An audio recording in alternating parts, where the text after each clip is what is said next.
김정은이가 정권에서 쫓겨나는 그 길밖에 없다고.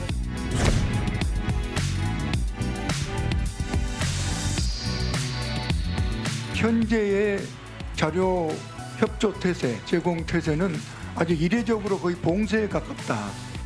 가족 부분은 항상 쟁점이 되어 왔는데 일단 법적 의무사항이 아니고 본인 신상에 대해서는 다 제출했고.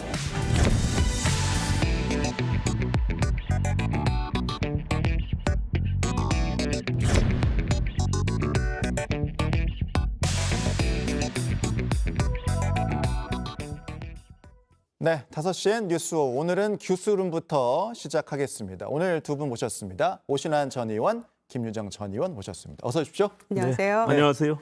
두 분은 이제 금요일 짝꿍으로 두 분을 모셨어요. 두 분을 모실 때 이제 저희가 생각했던 컨셉은 요새 뭐 국회가 대화나 정치가 실종돼 있다 이런 얘기 많이 하는데 두 분 계실 때는 그래도 좀 대화가 됐던 시기가 아니었나 이런 생각이 들어서 두 분 모시고 좀 쓴소리 해볼까 이런 생각했는데 저희 컨셉이 어떻습니까?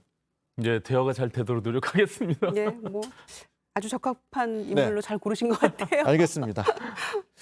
자, 첫 주제는 앞서 뭐 영상 이제 구성으로도 나갔습니다. 장관의 자격 이렇게 저희가 제목을 좀 잡아봤는데 지금 국회에서 김영호 통일부 장관 후보자 청문회에서 진행 중입니다. 오전에는 자료 제출 문제가 있어서 이제 파행이 됐다가 오후부터 이제 진행이 되는데 자료 제출 미흡 논란도 있었고 또 하나가 이제 유튜브 계정 복구 이 부분도 좀 논란이 됐던 것 같아요. 어떻게 좀 보셨어요?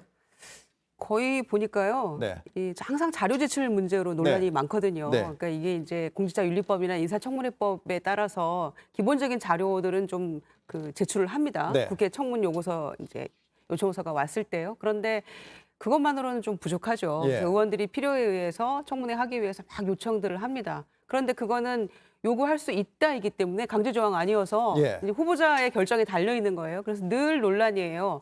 범위가 얼마나 되느냐, 뭐 언제까지 주느냐. 근데 보니까 7월 5일 날 인사청문 요구안이 왔는데 네. 나흘 전에 7월 17일 날 자료를 냈더라고요. 예. 그런데 부족한 게 굉장히 많아서 의원들이 요구가 빗발치고 있는데 이 분은 김영호 후보자는 거의 배째라 수준인 것 같아요. 그래서 이런 부분 때문에 오전에 파행이 됐는데 오후에 그나마 열려서 다행인 네. 것 같습니다. 배째라 수준이라고 말씀하셨는데 네네. 어떻게 뭐 보셨어요?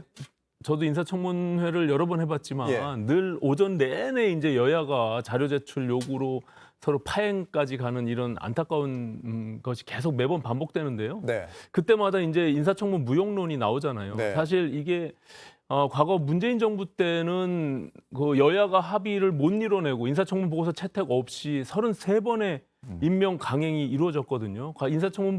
인사청문회가 도입된 이후에 가장 역대급으로 많은 그 임명 강행을 했습니다. 그래서 사실상 이제 인사청문회를 어떤 방식으로 하던 거와 무관하게 그냥 대통령께서 임명하기 위한 하나 형식적인 절차처럼 이렇게 돼버린 것이 네. 너무 안타깝고요. 그런 점에서는 오늘도 여전히 이제 그런 모습들을 보였는데 인사청문회의 그 제도를 반드시 좀 보완하고 다시 좀 법을 정비해야만 이것이 좀 국민들께 제대로 된 인사청문회의 절차가 되지 않을까. 네. 저는 이렇게 좀 아쉬움이 있습니다. 예. 알겠습니다.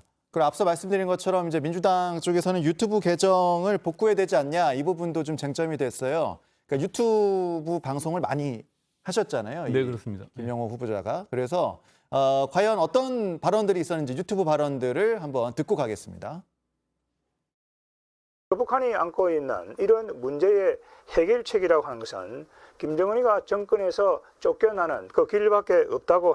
다 죽어가는 그 북한을 살려주는 그런 결과를 가져온 아주 잘못된 그러한 선언이었고 우리 지금 남북 관계사에서 부정적인 결과를 가져온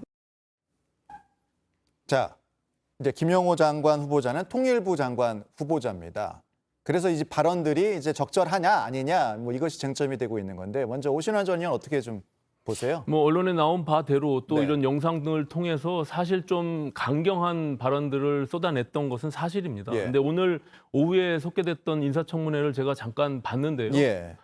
이 국무위원으로서 통일부 장관으로서의 본인은 굉장히 신중하게 청문회에 응하더라고요. 그렇기 예. 때문에 과거 학자로서 또 개인의 어떤 자유 의사로서 유튜브를 했던 거와 달리 예. 이제 어떻게 보면 국가를 대신하는 또 통일부 장관으로서의 입장은 예. 굉장히 신중하면서 진지하게 답변을 하는 것을 보고 예. 그나마 좀 다행스럽다라는 측면을 보고 또 민주당 의원들도 예. 이렇게 과거 유튜브 발언과 너무나 이렇게 다른 진지한 발언들을 한 걸 보고 어느 예. 게 사실이냐, 예, 어느 말이 맞냐라고까지 어느 게 할 진짜 정도로, 모습이냐. 예, 그런데 사실 뭐 우리가 인사청문회를 할 때 자연인으로서 과거에 한 발언들이 늘 도마 위에 올라서 논란이 예. 된 적이 많이 있잖아요. 네. 그런데 이제 국무위원이 되는 것은 또 다른 어떤 그 역할을 맡는 것이기 때문에 예. 좀 다른 입장이 되는 것은 뭐 당연하다 저는 이렇게 생각이 됩니다. 예. 어떻게 아니, 보셨어요? 그런데 사실은 유튜브 굉장히 많이 올렸고요. 이제 뭐 북한과 관련된 이야기들 그런 이 후보자의 입장이나 그 철학이나 이런 걸 보고 대통령이 후보로 지명한 거 아니겠습니까? 예. 그렇지만 이제 여러 가지 우려가 있었고요. 청문회 장소에서의 답변하고 과거의 언행이 매우 다른데 이게 청문회를 조금 잘 넘겨보려는 이게 위기를 모면하는 그런 태도인지 예. 아니면 정말로 이제 국무위원으로서 좀 네. 잘 해보겠다는 것인지는 조금 봐야지 알 것 같고요. 그래서 오늘 이제 진행되는 청문 좀 지켜봐야 될 것 같은데 네. 과거의 발언들만 놓고 봐서는 과연 이분이 통일부 장관의 적합한 인물이냐 전혀 아니라는 생각이고요. 네. 통일부 홈페이지에 들어가서 나와 있는 통일부의 임무와 전혀 배치되는 그런 과거의 발언들이 줄을 잃었기 때문에 정말 우려가 되죠. 통일부 교류협력국 같은 곳은 아마 이제 무슨 일을 해야 할지 굉장히 고민하고 있을 겁니다. 인권에 관한 것만 한다는 것인데 예. 북한의 인권 문제를 우리 통일부에서 어떻게 다룰 수 있을 것인지 김정은 정권이 무너져야 통일이 가능성이 열린다는데 김정은 정권을 어떻게 타도할 것인지 예. 지금 통일부가 그걸 연구해야 될 그런 이 상황이 돼버린 건데 통일부 직원들이 아마 제일 고민이 많을 것 같습니다. 그래서 그 얘기 하셔서 지난 2일에 이제 윤 대통령이 통일부의 역할이 뭐 이제는 달라져야 된다 이런 말을 했습니다. 그 전에는 이제 마치 뭐 대북 지원부 같은 역할을 해 왔는데 이제는 달라질 때가 됐다 이런 발언을 해서 그러면 이런 윤 대통령의 생각에 김영호 후보자가 적격인 것인가 뭐 이런 얘기도 나오고 있어요. 이 부분은 어떻게 보세요? 그러니까 윤석열 정부의 사실 대북 정책은 예. 과거 문재인 정부와 달라질 수밖에 없고요. 예. 그걸 명확하게 하고 있습니다. 그래서 원칙 있는 그 대북 정책을 견지하고 있기 때문에 예.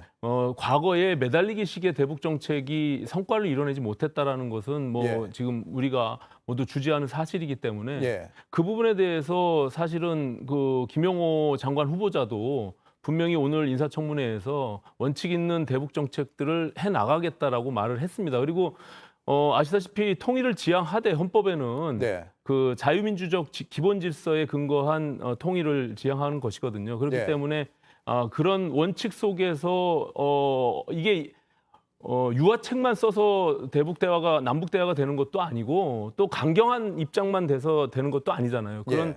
하지만 이제 윤석열 정부가 원칙을 견지하겠다는 것은 과거 문재인 정부하고 좀 달라진 태도가 아닌가 저는 이렇게 보여집니다. 하실 말씀 있으실 것 같은데. 북한에서 김영호 통일부 장관을 지명했을 때 예. 아마 느낌이 있을 거 아니겠습니까? 이제 남북 대화는 완전히 물 건너 간 거 아닌가.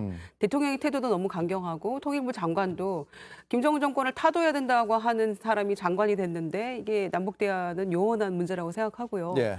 그런데 지금 이 지점에서 저희가 그 북한의 핵 문제만큼은 사실 북미 간의 문제다. 예. 우리 대한민국은 좀 한 발짝 떨어져 있는 입장이 되는데 그런 얘기 많이 하지 않았습니까? 그런데 일본하고 지금 북한은 관계 개선이 되어가려는 조짐이 있잖아요. 예. 그래서 통일, 봉남 얘기가 나오고 있는 거 아닙니까? 그리고 지금 얼마 전에 그 미군 병사 월북한 것 때문에 예. 북한과 미국은 긴장 상태이긴 합니다만 어떻게든 대화의 물꼬는 트일 겁니다. 이제 그런 상황을 놓고 봤을 때 과연 우리의 현주소는 어디에 있는가? 예. 그리고 앞으로 어떻게 나아가야 할 것인가? 그런데 이런 통일부 장관이 과연 대화, 협력, 교류 그리고 북한과의 관계를 매니지, 관리하는 데 있어서 어떤 역할을 할 수 있을까? 예. 굉장히 여러 가지 걱정이 많죠. 알겠습니다. 이 통일 관련 담론은 뭐 밤을 새도 모자라기 때문에 일단 이 장관 후보자 청문회 결과를 좀 일단 지켜보도록 하고요.